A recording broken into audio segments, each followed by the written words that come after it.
Bonjour, bienvenue sur gregot.com pour une nouvelle question du mardi. Aujourd'hui, je réponds à Sylvain qui me dit: bonsoir, de très belles vidéos, mais une question à laquelle je n'ai pas encore de réponse. Comment boxer, entre parenthèses je fais de la taille, une personne fuyante et qui esquive de la tête et du buste vers l'arrière?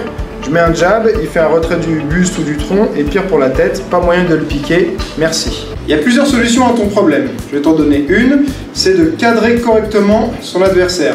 Pour ça, souvent l'erreur commune, c'est qu'on va suivre l'adversaire qui tourne, c'est-à-dire que si par exemple elle se déplace par là, moi je vais aller tourner dans ce sens-là, donc je vais aller dans le même sens qu'elle.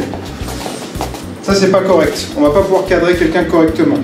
Il faut aller, si elle se dirige vers sa gauche, moi je vais me diriger vers ma droite pour annuler son déplacement. Même chose de l'autre côté. Ce qui va me permettre de garder la personne toujours en face de moi et d'être tout le temps aussi en position d'attaque ou de défense. Quand je suis en train de tourner comme ça, je suis jamais bien placé pour engager mes attaques. Alors que là, je vais pouvoir cadrer la personne.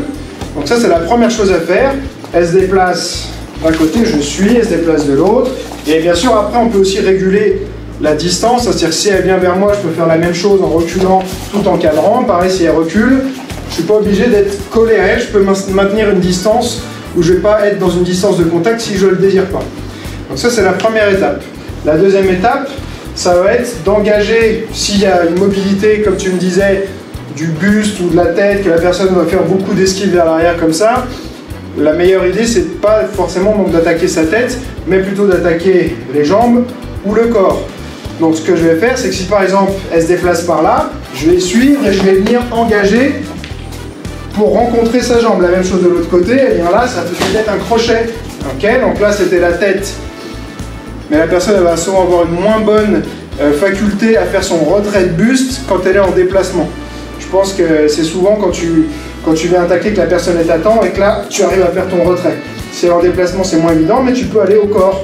Donc elle se déplace par ici, je peux venir chercher le corps ici. Elle se déplace par là, je peux chercher le corps là.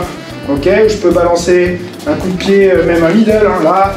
Boum. Ok, donc le but c'est de venir intercepter dans la direction dans laquelle elle va. Elle se déplace par là, une attaque qui arrive ici. Elle se déplace par là, une attaque qui arrive ici. Cette stratégie de déplacement devrait solutionner ton problème. Si la personne est vraiment fuyante, il faut donc l'appliquer tout en avançant pour mettre une pression vers ton adversaire et tu vas forcément finir par réussir à le coincer dans un coin, que ce soit sur le ring ou dans la salle. Si tu as aimé cette vidéo, tu as plusieurs moyens de me le dire. 1. Tu cliques sur j'aime.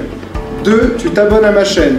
3. Tu partages et 4. Tu me laisses un petit commentaire. Et comme je dis toujours, celui qui croit savoir n'apprend plus, alors garde l'esprit ouvert.